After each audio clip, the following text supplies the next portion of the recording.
Distinguished delegates, please have your seat. We want to resume our session.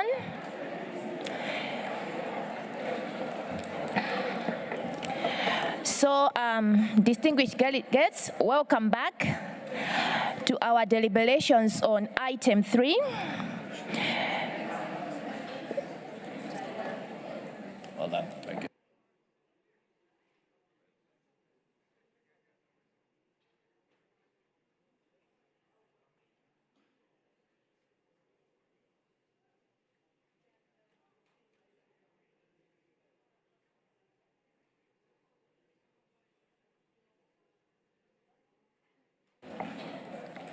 Okay, so welcome back once again. Hope you had a great lunch and also enjoyed the side events that were taking place during lunchtime. And just to thank you again for the constructive contributions that we received this morning.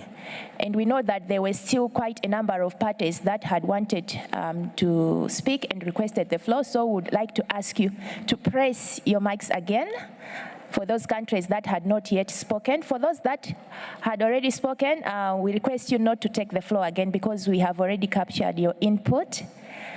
So for those countries that had not spoken, we request you to press the mic again. Thank you. So far, we are making good progress based on what we saw this morning. There is another contact group. There is a contact group on the new program of work and institutional arrangements for 8J. That will need to meet at 4:30 upon conclusion of this meeting. For our meeting, we'll take all the time we need and collect all the contributions from parties, but we just want to make sure that we make the best use of our time whilst we are here. So after this session, that contact group will be able to resume on 4:30. For now, we'll continue to take interventions in the same manner that we did this morning. And I now invite those that have not yet spoken to continue pressing your mics, and we'll be taking the same way that we did earlier this morning. So we'll start with the countries that are on the list. I have Maldives, followed by Benin. Maldives, you have the floor. Thank you, Chess. As Maldives is taking the floor for the first time, we would like to thank the government and the people of the Switzerland for their kind hospitality and exceptional arrangements. Maldives would also like to congratulate to both the co-chairs for their appointment.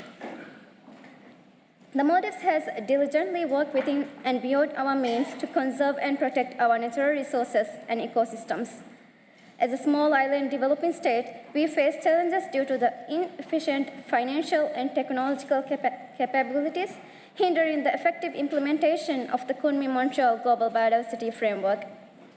Maldives aligns with the statement presented by Cambodia on behalf of the Asia and the Pacific region, emphasizing the need for appropriate measures and procedures to ensure the fair, equitable, and transparent distributions of benefits. The Maldives also recognize the significance of enhancing capacity for executing and overseeing the fund. We encourage the working group to consider effective approaches for implementing the long-term strategic framework for capacity building and development. This is essential to uphold accountability and transparency with the Global Fund. The statement will be shared with the Secretariat accordingly. Thank you, coaches. Thank you, Maldives. I'll now give the floor to Benin, followed by the Democratic Republic of Congo. Benin, you have the floor. Merci. Thank you, co-chairs and members of the Bureau. Benin supports the statement made by Namibia on behalf of the African Group. We welcome the progress made in our discussions regarding the digital sequence information and set out in the documents for which we thank the Secretariat.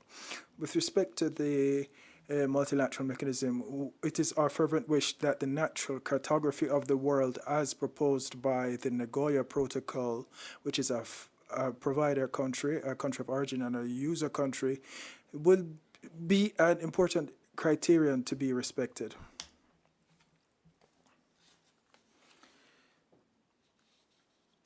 As to the contributions and the components of the fund, as an least developed country, which is a provider of genetic resources, it's hardly realistic for us to be contributing equitably to the multilateral fund with our low capacity to mobilize our resources and to exploit our DSA.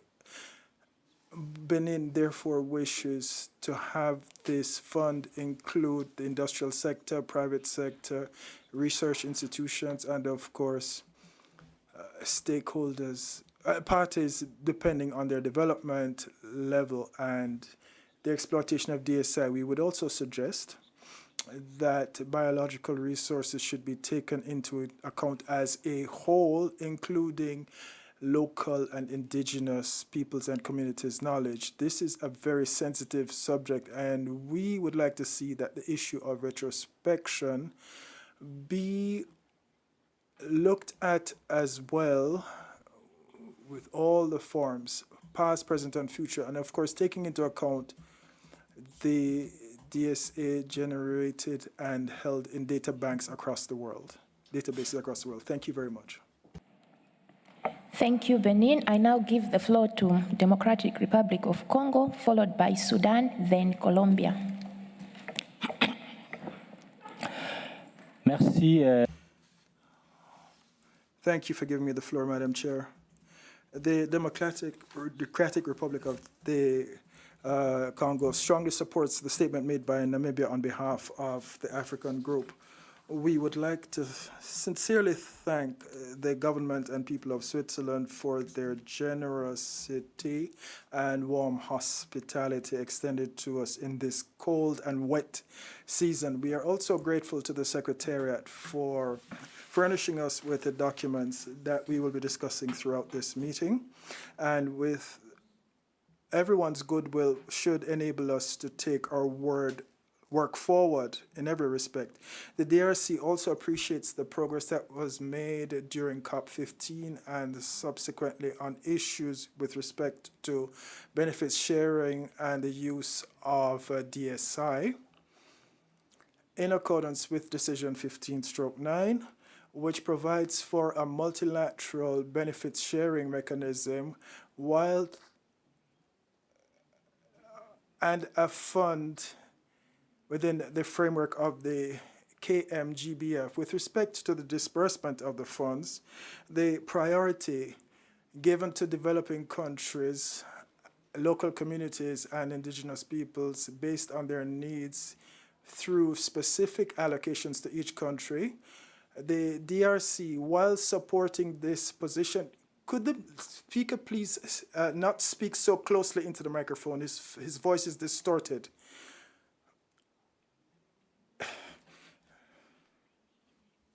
Speak a little bit further from the mic to help the interpreters to hear you properly. Okay. Thank you. En ce qui concerne les décaissements, With respect to the disbursement of funds, the priority given to developing countries, the indigenous peoples and local communities based on their needs and through special allocations to each country, the DRC supports this position, but we're of the view that we need clear provisions so that beneficiaries, especially indigenous peoples and local communities, can directly benefit from this advantage while taking into account. As to benefit sharing, the interpreters regret, but we cannot interpret the voice. His voice, it's distorted, sir.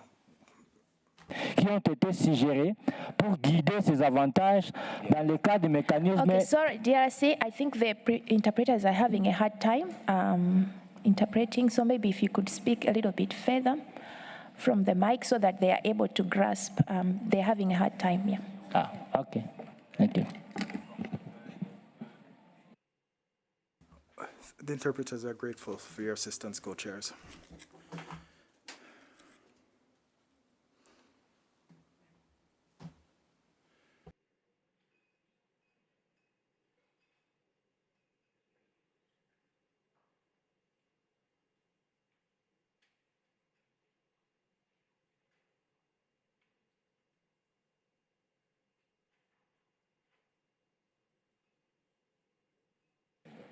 Thank you. DRC, you can continue. I think the first part they were able to capture, but it's the last part that you just spoke a few minutes ago.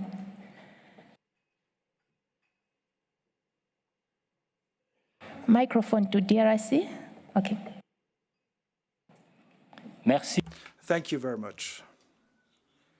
So, as I was saying, with respect to disbursement, the priority given to developing countries, indigenous peoples and local communities based on their needs and through specific allocations to each country.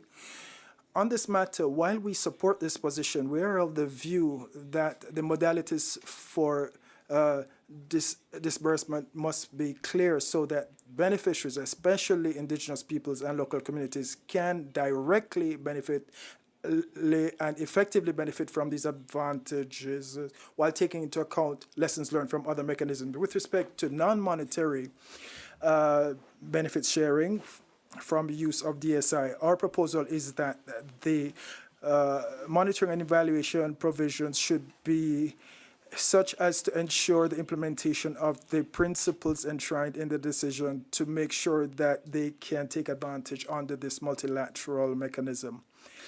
The DCR also supports having a traceability and transparency mechanism set up during the establishment of this fund. Finally, we would like to encourage us to build on the documents on DSI provided to us by the Secretariat so that we can feed the thought process and discussion and to address pending issues and harmonize our positions. Thank you.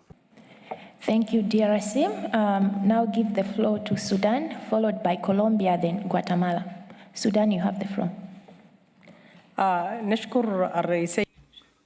Let me start by thanking the two co-chairs, and I would like to thank the Secretariat for preparing the document. Of course, it would not be amiss to mention the generosity of Switzerland. We in Sudan support the statement made on behalf of the African Group. We believe a multilateral mechanism for dealing with DSI is of paramount importance.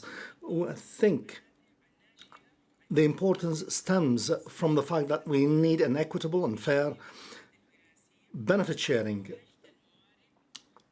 Genetic resources are of paramount importance if we were to preserve biodiversity, and I think that is clearly stated in Decision 15/9. We also believe that there is a need for development of capacities and the creation of a clear and precise program that would focus on capacity building through raising awareness and to benefit from all the resources that can be of service to any implementation of new technology. I would like to underscore the importance of technology transfer and the use of this new technology for dealing with data relative to DSI. I think financing, research, and how this research can contribute to DSI is also of paramount importance to us. We look forward to seeing the implementation of this mechanism as quickly as possible if we were to hasten the process of bridging the gaps that we have in financing. And I think this rapidity of implementing the mechanism will enable us to achieve our goals. Thank you for giving me the floor, co-chairs. Thank you, Sudan. Now I give the floor to Colombia, followed by Guatemala, then United Arab Emirates. Colombia is grateful for the documents given to us by the CBD, and we're also grateful to Switzerland for their hospitality. We're especially grateful for the documents on lessons learned from other international funding mechanisms, and recognize the importance of the technical discussions that are taking place with respect to a fair and equitable benefit sharing using of DSI on genetic resources and associated local knowledge, so as to come up with specific, concrete income for developing countries. We wanted to stress that regardless of the proposal coming out of these meetings on how this can be operationalized, these benefits should not be interpreted as part of our voluntary or mandatory obligations under the convention. We also would like to state that 7.1 on application of the multilateral mechanism that is defined should be subject to national legislation of each country. We believe this is key, and this must be in line with the principles set out in the preamble to the CBD with respect to the benefits that may be derived from conservation and sustainable use of biological resources. And we would cite that it is necessary to have special provisions to address the needs of developing countries and must ensure that they have additional resources recognizing the social and economic development of these countries and the unique characteristics of developing countries. And we're aware that the conservation and sustainable use of biological resources is critical to meeting the food, health, and other types of needs of a growing world population. So we must make sure that everyone has access to these resources and technologies. Transparency and equal conditions mean that databases must be open access so that we can take forward the growth of this technology. We must ensure that non-monetary and monetary benefits will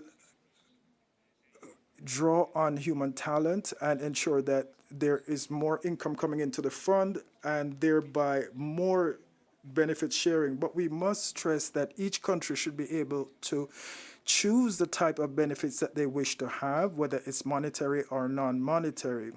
Fourth, it's important that we must define the country of origin,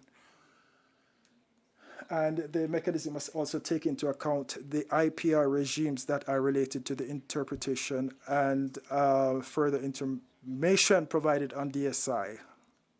We have a fulsome statement which will be available on the website. Thank you. Thank you so much, Colombia. I would like to urge parties to speak a little bit slow. I saw the interpreter was really trying his best to catch up with you. And we did not have a statement, Madam Chair. Well taken care of. So we now have Guatemala, followed by United Arab Emirates, then New Zealand. Guatemala, you have the floor. Muchas gracias. Thank you very much. Guatemala is grateful to the Secretariat for the work it has done in synthesizing all the information that we have in the documents before us.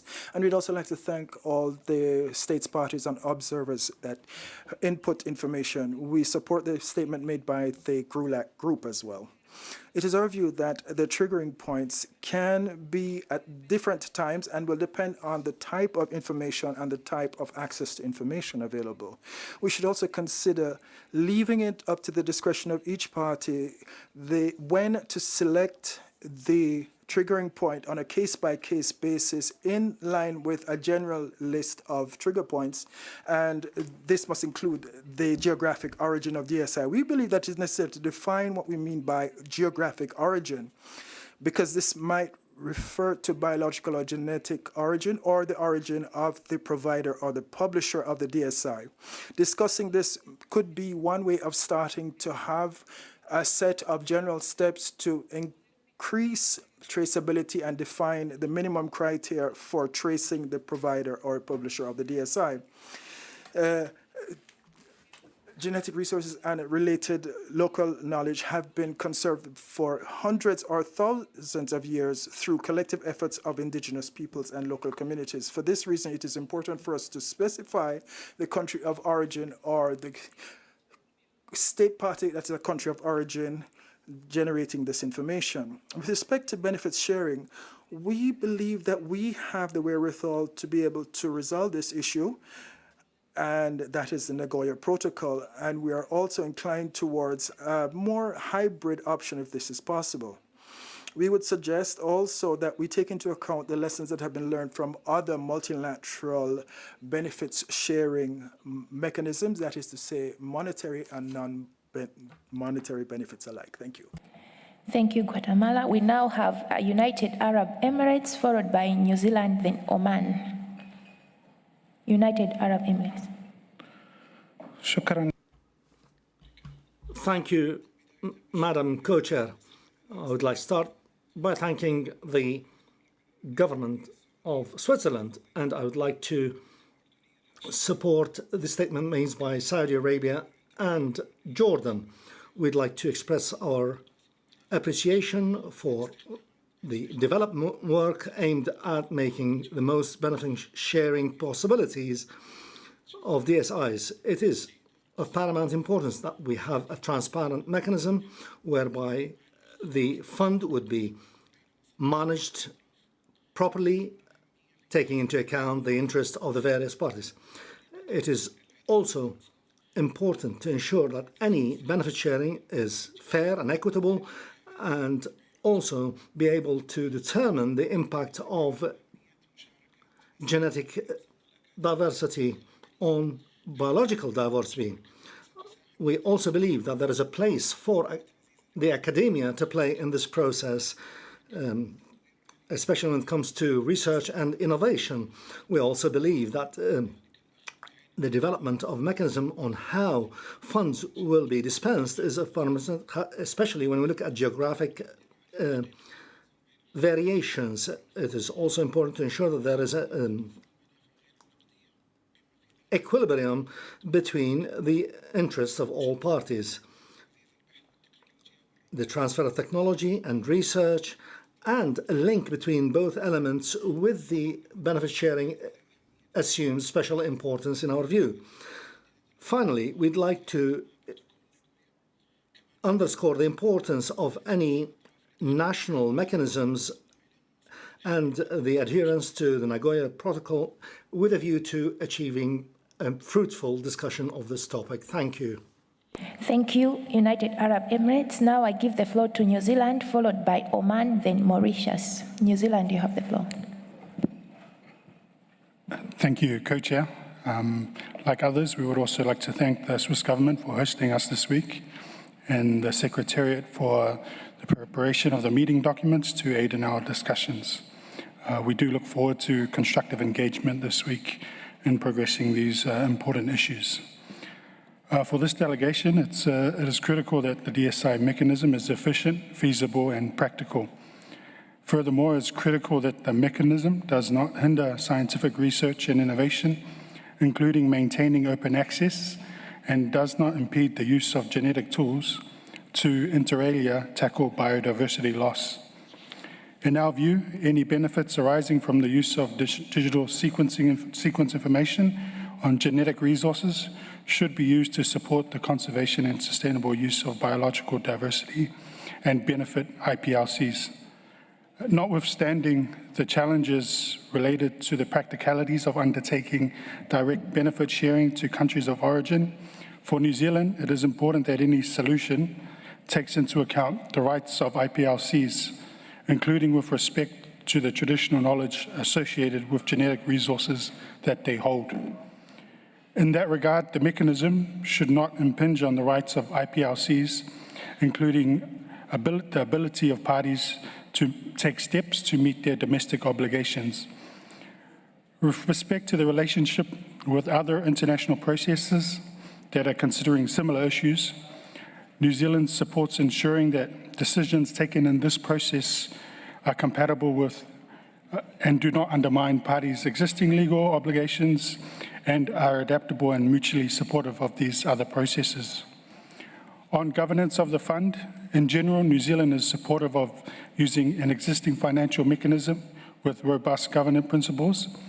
However, with that being said, for New Zealand, it is important that whatever mechanism is considered, IPLCs are able to access benefits regardless of their location and are able to participate meaningfully in this process. Thank you, Chair. Thank you. I see there are only two parties remaining on the list, so I'll have Oman followed by Mauritius. Oman, you have the floor. شكرا. Thank you, Madam Co-Chair. At the outset, I would like to thank the Secretariat for the excellent preparation of this document. My thanks go to the Government of Switzerland. My delegation would like to stress that any mechanism should be equitable and fair to all parties,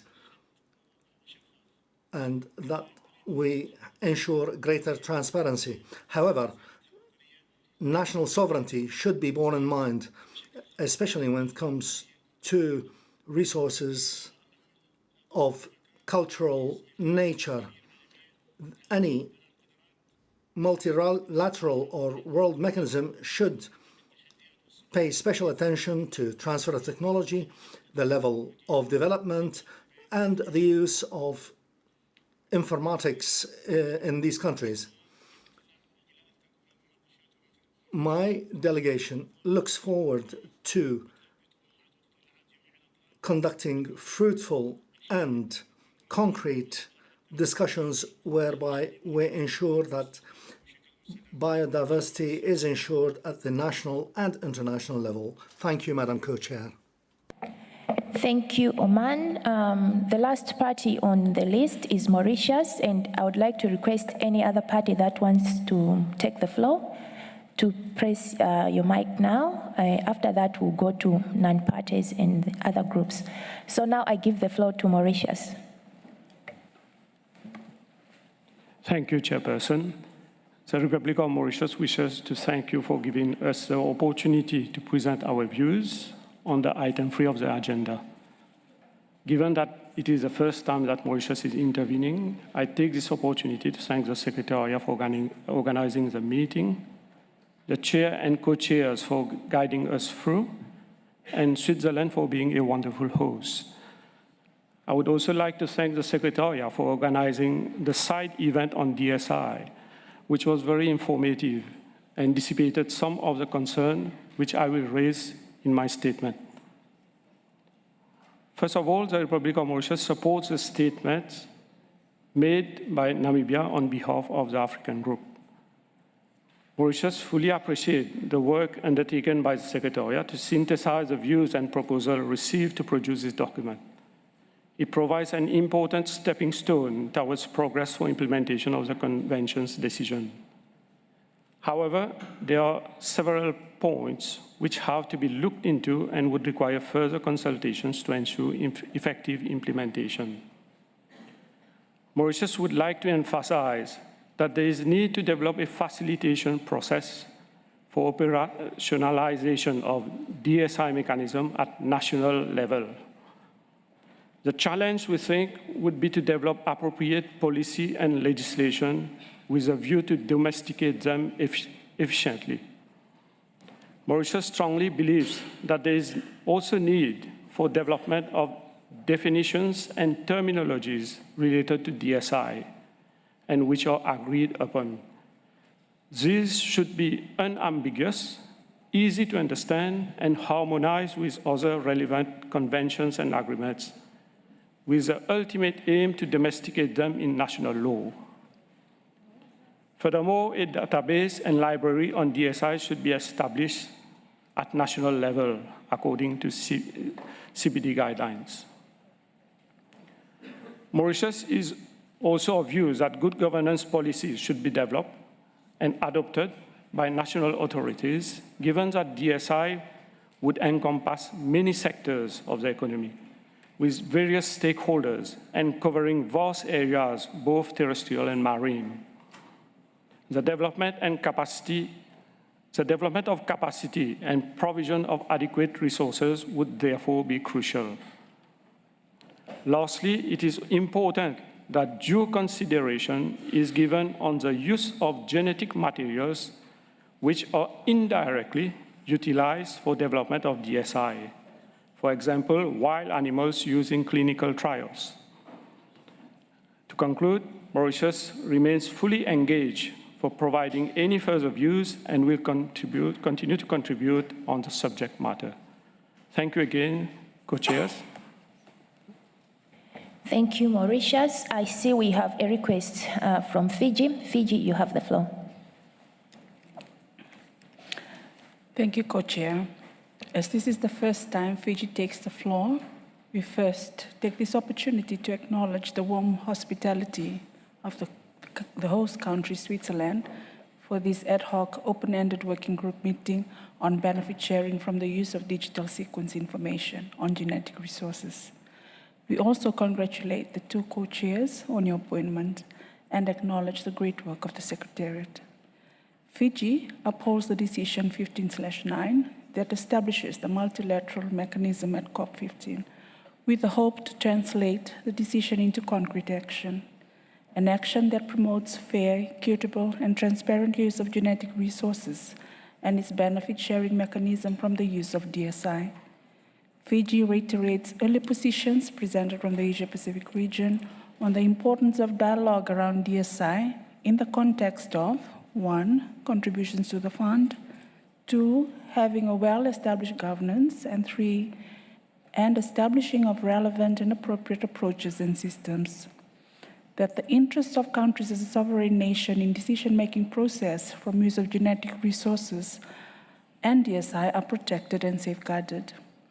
Lastly, Fiji stand ready to engage in dialogue and participate in a constructive manner towards achieving a common vision on DSI that adopts balanced approach. We thank you, Co-Chair. Thank you, Fiji. That closes the list from parties.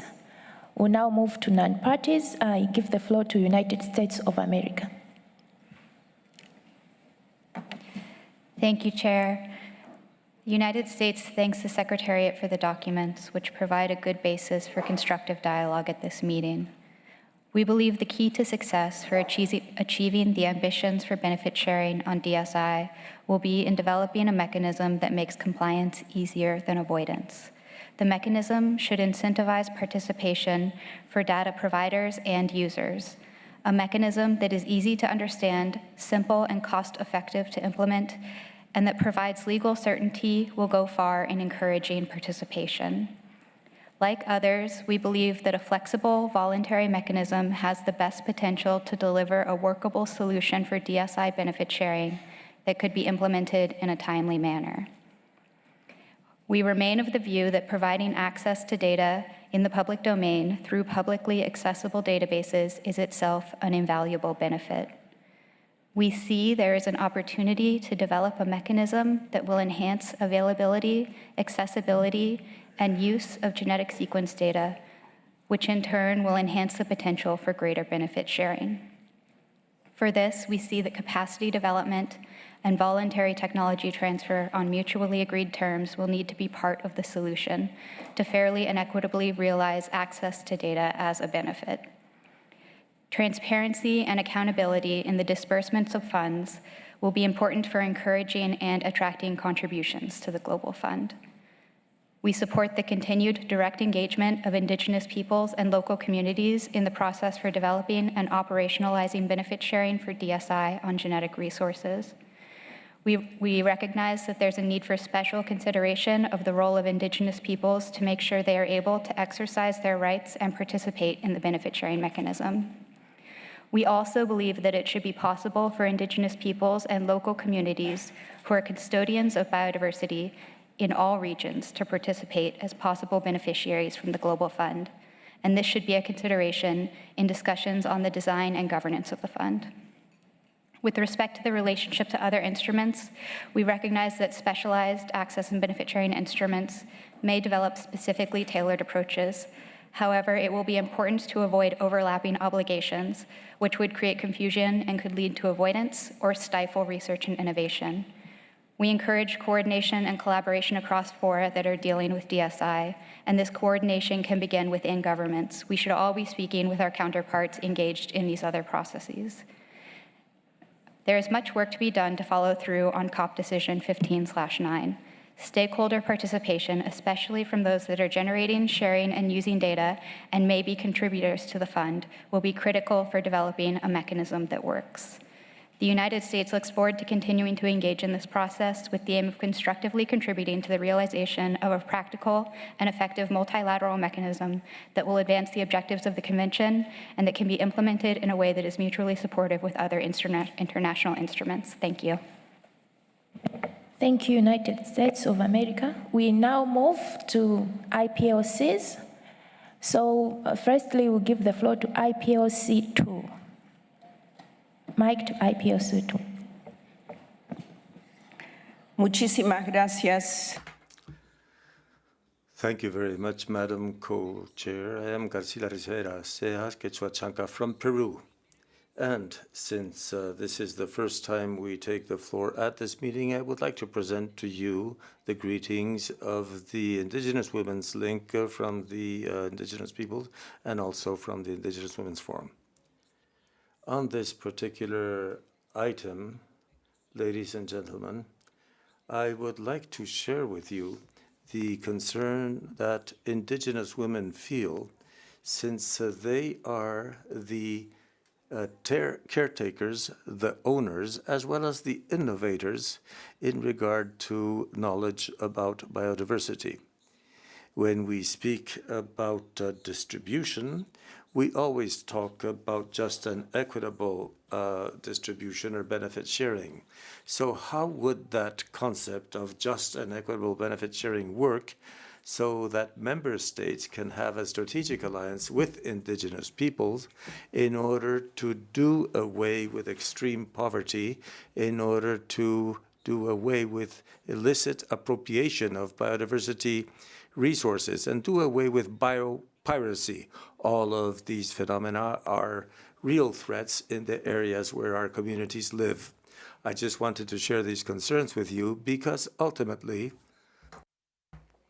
all of us have as an aspiration to have a better quality of life, to eat proper food, and to ensure that technological advances and innovation also take into account our participation as strategic allies. Thank you very much. Thank you. I now give the floor to IPLC 4.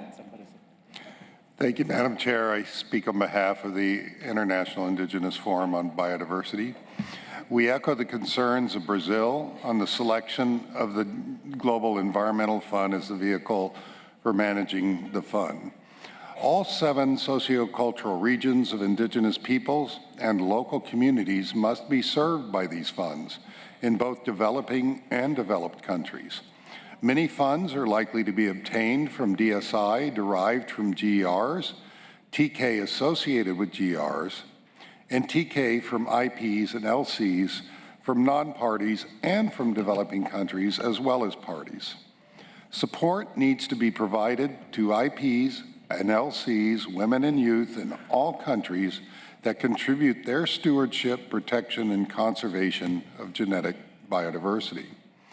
We request the discussion on the management of the funding consider multiple sources of funding, including those that can accommodate direct funding to IPs and LCs, women and youth, with building capacity over time. For similar reasons, we believe there can be geographic criteria, but these cannot be the only ones. All areas have appropriate biodiversity deserving of conservation, and risk, vulnerability, and threats are also important to take into consideration. Arctic biodiversity may be low, but it is at high risk under climate change. Multiple criteria for benefit sharing should be developed involving representatives of IPs and LCs and stakeholders. The hybrid mechanism is also part of Decision 15.9, and conflicts may be due to different understandings of what is meant by the hybrid approach. All DSI is derived from GRs that come from somewhere, and therefore regulated by the Convention, the Nagoya Protocol, and national laws. For Indigenous peoples, the United Nations Declaration on the Rights of Indigenous Peoples, Article 31, is also relevant. MAT is only relevant to bilateral approaches to GRs, FPIC, or PIC, or approval and involvement, and is necessary always for access to traditional knowledge. And the deposit of DSI is derived from the genetic resources of states, IPs, and LCs into databases covered by existing rights and interest. Once deposited, the DSI should be regulated by universal principles of open and responsible data governance, ethical guidelines, and safeguards for societal rights in and interest in open access and use. And this applies to the rights and interest of IPs and LCs. Many states have already developed these, as IFB referenced in our opening statement. DSI should only be deposited into databases that provide for benefit sharing. And finally, non-monetary benefits should go beyond technology capacity building. Multiple forms of capacity building, including capacity to improve land rights and land tenure security, are also critical. The stewardship of biodiversity by IPs and LCs that are necessary for the maintenance of genetic resources from which DSI is derived must be maintained against environmental pressure and the erosions of TK and other values that underpin these. Even support for the languages and values of indigenous peoples and those of local communities that contribute to biodiversity conservation can also have significant benefits to conservation and sustainable use. And we ask for party support for these ideas and views to be included for further consideration. Thank you. Thank you for that statement. I would like, before we proceed, to ask for party support on the statement just made by IIFP. Is there any party? Okay, I see Canada. And we also initially had a statement made by the Indigenous Women Forum. I would like to also see if there is any party support on that statement. Namibia.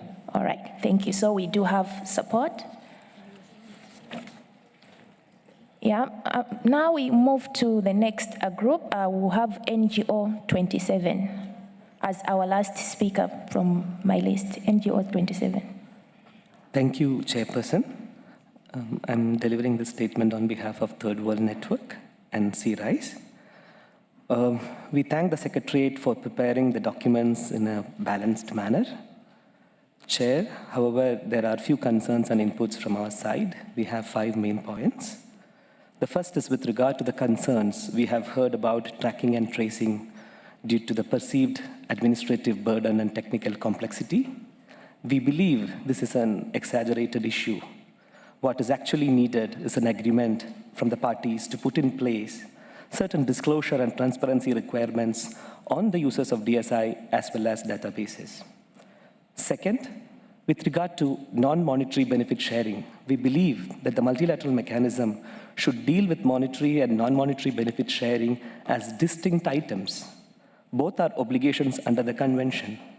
The fact that users are contributing to some form of non-monetary capacity building in provider countries should not be considered as a reason to discharge their obligations to share monetary benefits. Similarly, funds from the Global Fund should not be repurposed for transfer of technologies or building capacities that should have been the part of non-monetary benefit sharing obligations of the users otherwise. Third, Para 27 of CBD, the documents 1/2, refers to concerns relating to linkages between research, technology, and multilateral mechanism. Open science approaches cannot end with open access to data. It should also result in open sharing of research results, including technologies. Technology pools may be established requiring users to submit the technology or know-how relating to product development and the use of technologies developed using DSI from the MLM.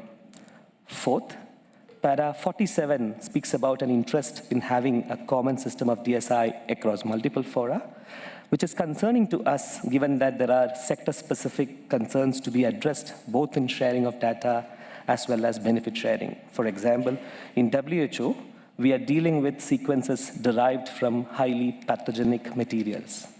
Finally, Co-Chair, We would like to reiterate the need for a network of databases that is accountable to CBD parties. These could be national databases established by governments or other databases serving the purpose of sharing DSI. There should be, at a minimum, due diligence standards whereby databases ensure DSI is uploaded only after a legitimate consent from the provider of genetic resources. They should also undertake obligations to share information with the CBD and its parties about the usage, especially when there is a query from the national authorities about the use by any particular user. There are further details about data governance which we would look forward to share in the contact group. We must note that current practices neither guarantee access nor benefit sharing. Thank you, Co-Chair. We look forward to support from the parties. Okay, thank you. Is there any support from the parties on that position? Okay. I see Uganda and Indonesia, so I take it you are raising the flag for support, so there is support. All right, thank you. Initially, we also had a submission from the United States of America, and we had not asked parties to support, but now would like to do that. Is there any party support? I see Canada and Australia. All right, thank you very much. That ends the requests that have been given on the floor, and we'll just caucus a bit and come back to you on the next steps. Thank you very much.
Okay, thank you very much for your patience.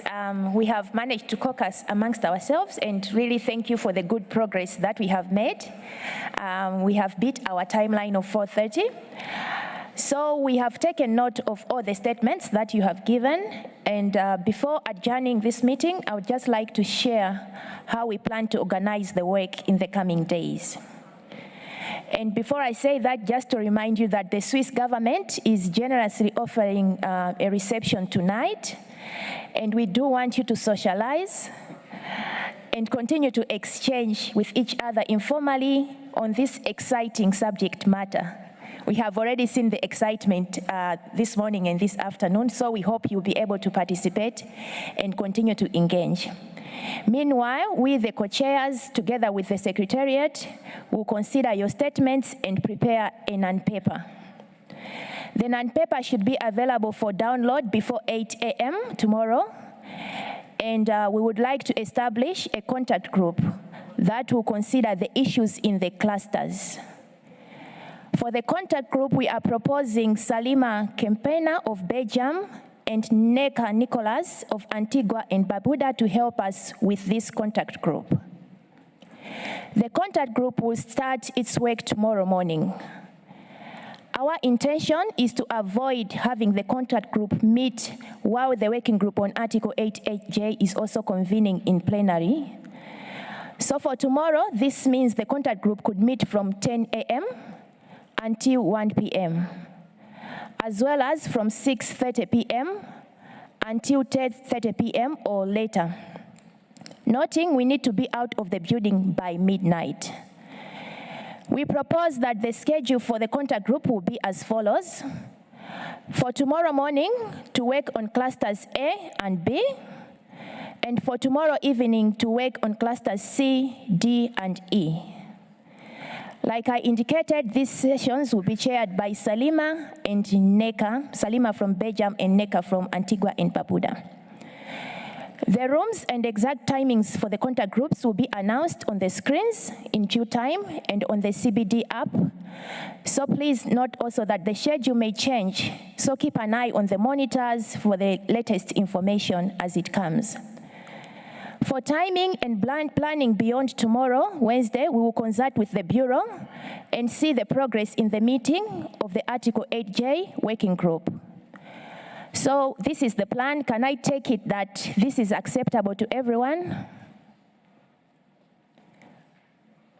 Okay, I see Indonesia and EU. Indonesia, you have the floor, followed by EU. Thank you, Madam Co-Chair. We don't have a problem with the proposal, but if you may request, perhaps the room of the contact group will be more convenient, as we have experienced yesterday in the contact group of the Article 8. It was very difficult for parties to engage, since many were sitting in a chair without desks, and it will be not convenient, I guess, especially if we talk about this very important issue. If we may request, Madam Co-Chair and the Secretariat.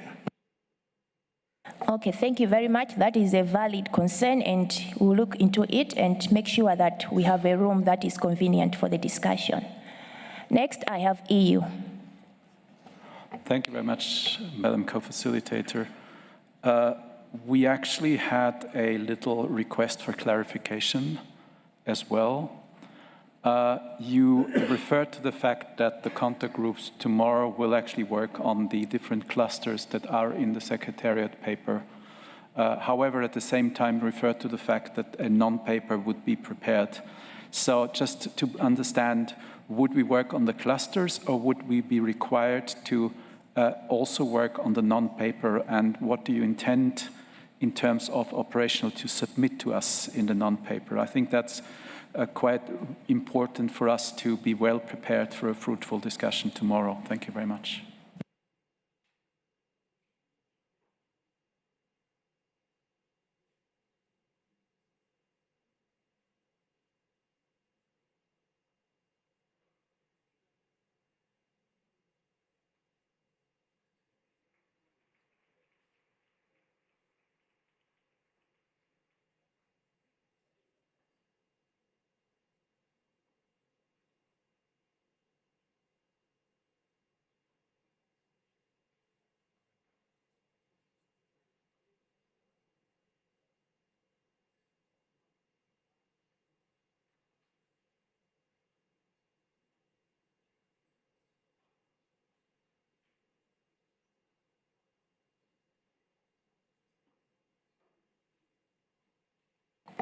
Okay, thank you very much for that question. With regards to the way forward and how we have proposed, the non-paper to be produced will be based on the views that we have heard today, in line with the clusters. So it will not be anything different from what we have heard today, but it will just be in line with the clusters. So I hope that explanation is sufficient for you. Okay, EU, I don't see any more requests for the floor. I take it that the clarification is well understood. Okay, I see Brazil. Thank you, Chair. And this is just to support the comment made by Indonesia. As yesterday, we had some very difficult time trying to accommodate all parties in the contact group for HA. Thank you. Thank you. We'll keep consulting with the Bureau as well as the Secretariat to find a very good room that is convenient, and I think this is a valid request. Thank you. So if there are no more requests for the floor and the proposition by the co-chairs is acceptable, I would just like to thank you very much for your cooperation, and just to remind you that the contact group on the new program of work and institutional arrangements for Article 8J and other provisions, namely item 6 under the working group on Article 8J, will commence promptly at 4:30 this afternoon in rooms EF on the 3rd floor. For today, this meeting is adjourned, and please do enjoy the reception and continue to engage. Thank you very much.